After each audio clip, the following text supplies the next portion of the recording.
Pernahkah kalian membayangkan terjebak badai di tempat terpencil? Hanya berdua dengan mertua kalian?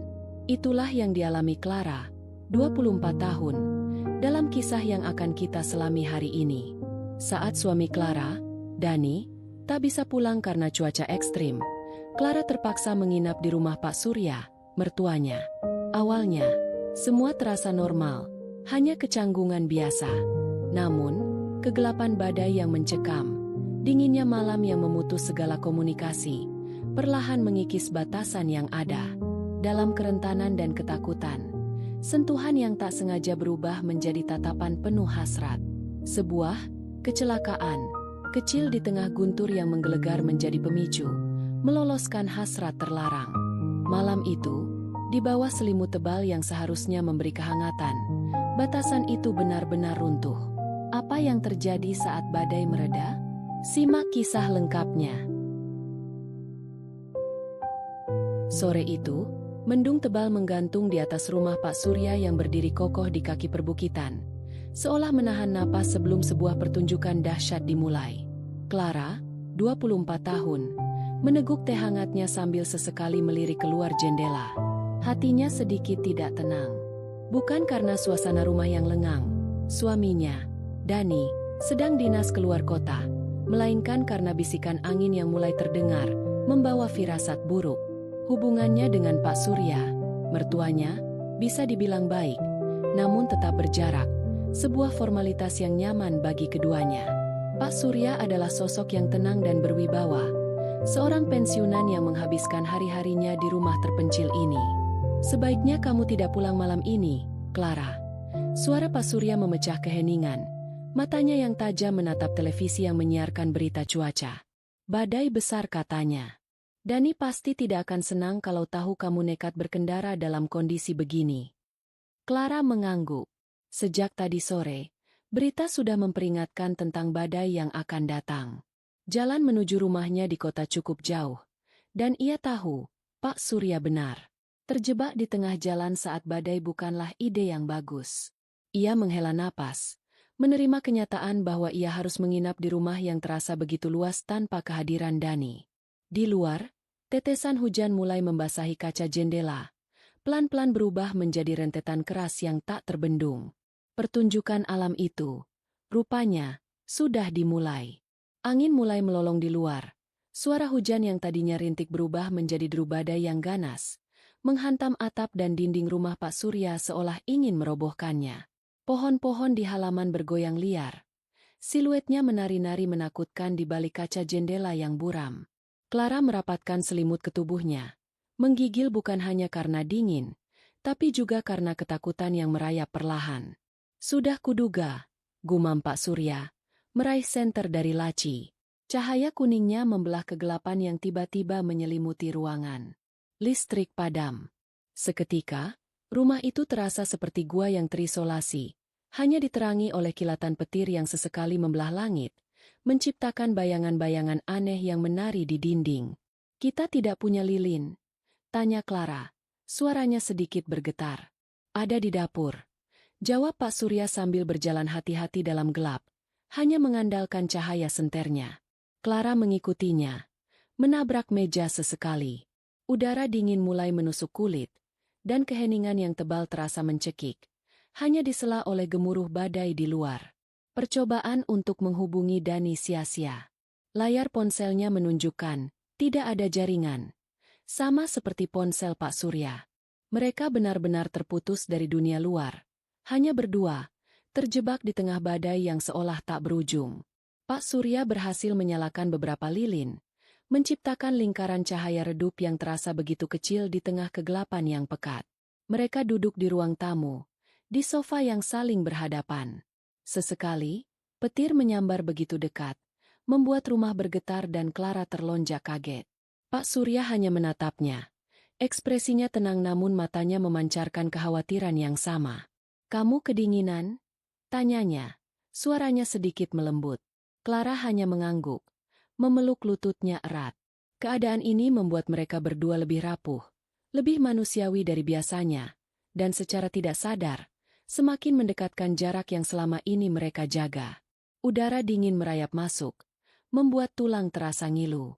Badai di luar masih mengamuk, tetapi kilat dan guntur tidak lagi sesering sebelumnya.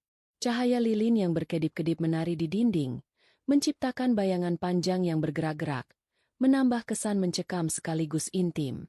Clara menggosok-gosok lengannya, berusaha menghangatkan diri. Pak Surya melihatnya, lalu beranjak mengambil selimut tebal dari lemari di sudut ruangan. "Duduklah lebih dekat," ucap Pak Surya, membentangkan selimut itu di sofa yang mereka duduki bersama. Jarak yang semula ada, kini perlahan terkikis oleh kebutuhan akan kehangatan. Mereka berbagi selimut itu, bahu mereka bersentuhan.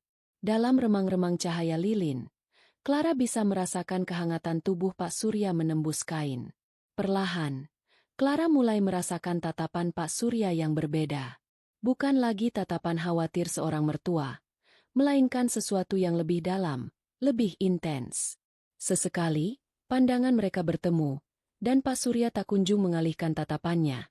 Justru menahan pandangan Clara seolah ada sesuatu yang ingin ia sampaikan tanpa kata. Sebuah sentuhan lembut mendarat di punggung tangannya saat Pak Surya meraih cangkir teh yang sudah dingin di meja. Sentuhan yang bertahan lebih lama dari yang seharusnya. Clara merasakan denyutan aneh di dadanya. Ada kegelisahan, alarm yang berteriak bahwa ini salah. Namun di sisi lain, ada kerentanan yang tidak bisa ia pungkiri. Dalam situasi terisolasi dan dingin ini, kehangatan sekecil apapun terasa begitu berarti. Tiba-tiba, sebuah kilatan petir menyambar begitu dekat, diiringi dentuman guntur yang memekakan telinga. Clara terlonjak kaget, tubuhnya gemetar dan secara refleks ia terjatuh, kehilangan keseimbangan. Pak Surya sigap menangkapnya. Tubuh Clara menabrak dada bidang Pak Surya. Tangan Pak Surya melingkari pinggangnya, menahan agar ia tidak jatuh. Dalam posisi itu, wajah mereka begitu dekat, dan Clara bisa merasakan napas hangat Pak Surya menerpa wajahnya. Tatapan Pak Surya kini lebih gelap, penuh hasrat yang tersembunyi. Clara merasa seluruh tubuhnya membeku, terjebak di antara rasa takut, kebingungan, dan sensasi aneh yang baru kali ini ia rasakan. Tangannya tanpa sadar mencengkeram ke meja Pak Surya, seolah mencari pegangan, sekaligus mencoba mendorong. Namun ia tidak melakukannya. Dalam dekapan Pak Surya, waktu seolah berhenti. Kilatan petir di luar kini hanya menyisakan gema di benak Clara, digantikan oleh detak jantungnya sendiri yang berpacu. Tangannya yang tadinya mencengkeram ke meja Pak Surya kini tak lagi berusaha mendorong, seolah membeku di tempatnya. Pandangan Pak Surya yang intens, penuh hasrat tersembunyi, mengunci pandangannya. Di tengah kekacauan badai di luar dan isolasi yang mencekik, sebuah keheningan aneh tercipta di antara mereka, dipenuhi ketegangan yang menyesakan. Clara merasakan embusan napas Pak Surya yang hangat di bibirnya. Sebuah desiran aneh merambat di sekujur tubuhnya, bercampur dengan rasa bersalah yang menusuk. Ia tahu ini salah, sangat salah. Namun di tengah kerentanan yang mendera, ada daya tarik tak terlihat yang mengikatnya. Perlawanan yang seharusnya muncul, tertelan oleh suasana yang membingungkan. Perlahan, sangat perlahan, Pak Surya mendekatkan wajahnya. Clara tidak bergerak. Bibir mereka bersentuhan, mula-mula ragu, lalu menjadi lebih dalam. Itu adalah ciuman yang penuh keraguan, keputusasaan, dan hasrat yang terlarang. Dalam kegelapan yang diselingi cahaya lilin yang menari, batasan yang selama ini Clara jaga runtuh. Otaknya berteriak, tidak, tetapi tubuhnya tak mampu menolak. Satu sentuhan mengundang sentuhan lain. Di bawah selimut tebal yang menjadi satu-satunya sumber kehangatan, tangan-tangan mulai bergerak, mencari kenyamanan yang melampaui sekadar kedinginan.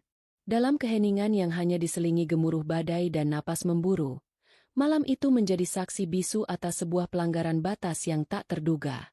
Rasa bersalah adalah gelombang pertama yang menghantam Clara, diikuti oleh sensasi aneh yang membakar, sebuah pengkhianatan yang tak bisa ia jelaskan.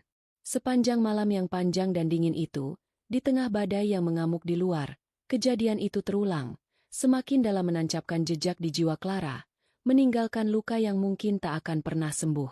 Ketika fajar menyingsing, bukan hanya kegelapan yang perlahan memudar. Badai di luar telah reda, menyisakan tetesan air yang menuruni daun-daun dan kicauan burung yang kembali terdengar. Sinar matahari pagi yang lembut menyelinap masuk melalui celah gorden yang sedikit terbuka, menerangi ruangan yang kini terasa asing, penuh dengan keheningan yang menyesakan. Clara membuka mata. Mula-mula, ia hanya merasakan kekosongan yang dingin di sampingnya. Kemudian, ingatan semalam menghantamnya seperti ombak besar. Ia terperanjat, merasakan seluruh tubuhnya membeku. Rasa bersalah adalah sensasi pertama yang membanjirinya, menusuk ke ulu hati. Ia menoleh ke arah Pak Surya, yang juga baru terjaga. Ada jarak yang kentara di antara mereka, bukan hanya fisik, tetapi juga emosional. Kehangatan yang sempat mereka bagi semalam kini terasa seperti ilusi, digantikan oleh kecanggungan yang mematikan. Tidak ada kata-kata yang terucap. Tatapan mereka bertemu, Clara melihat penyesalan yang sama di mata Pak Surya, sebuah pengakuan diam-diam atas apa yang telah terjadi, dan juga ketakutan akan konsekuensinya. Udara terasa begitu berat, dipenuhi oleh rahasia yang baru saja tercipta. Clara ingin menjerit, ingin menangis, ingin lari, tetapi ia hanya bisa terdiam, tubuhnya bergetar hebat. Akhirnya, Pak Surya memecah keheningan, suaranya serak. Tidak ada yang perlu tahu tentang ini, katanya, nadanya rendah namun tegas. Clara hanya bisa mengangguk, lidahnya terasa keluh. Dalam kebisuan itu, sebuah kesepakatan tak terucap terjalin, sebuah janji untuk mengubur dalam-dalam apa yang telah terjadi di antara mereka. Sebuah rahasia gelap yang akan selamanya menghantui Clara, dan mungkin juga Pak Surya. Beberapa jam kemudian, suara deru mobil yang familiar terdengar di jalanan depan. Jantung Clara berdegup kencang. Itu Dani, suaminya, yang akhirnya kembali setelah dinasnya tertunda badai. Pak Surya dan Clara berdiri di ruang tamu, menyambut kedatangan Dani dengan senyum yang terasa hampa. "Maaf aku telat, badai parah sekali di jalan," kata Dani, memeluk Clara erat. Clara membalas pelukan itu, mencoba menyembunyikan getaran di tubuhnya. Aroma tubuh Dani yang familiar, sentuhannya yang hangat, kini terasa begitu asing. Di dalam pikirannya, terbayang kembali setiap sentuhan Pak Surya, setiap bisikan terlarang di malam badai itu. Rasa bersalah menghimpit dadanya, membuatnya sulit bernapas. "Tidak apa-apa, yang penting kamu selamat," kata Pak Surya, menepuk bahu Dani. Clara melirik mertuanya. Tatapan Pak Surya kosong, namun ada sesuatu yang gelap di dalamnya, sebuah rahasia yang terbagi di antara mereka. Sebuah tatapan yang bisa dimengerti Clara dengan jelas. "Kita harus menjaga ini." Makan malam terasa hambar. Dani sibuk bercerita tentang perjalanannya, sementara Clara dan Pak Surya hanya sesekali menimpali, dengan pikiran masing-masing melayang jauh. Setiap tawa Dani, setiap sentuhan mesranya, terasa seperti pukulan keras bagi Clara. Ia merasa kotor, menjadi pengkhianat. Bagaimana ia bisa hidup dengan rahasia ini? Bagaimana ia bisa menatap wajah suaminya, ayah suaminya, tanpa merasa hancur? Malam badai itu telah berakhir. Namun badai yang jauh lebih besar kini berkecamuk di dalam diri Clara. Sebuah hubungan terlarang telah terjadi, dan kini, ia harus menghadapi konsekuensinya sendirian. Apakah rahasia ini akan terus terkubur? Atau akankah kebenaran terungkap, menghancurkan segalanya yang selama ini ia miliki? Hanya waktu yang bisa menjawabnya.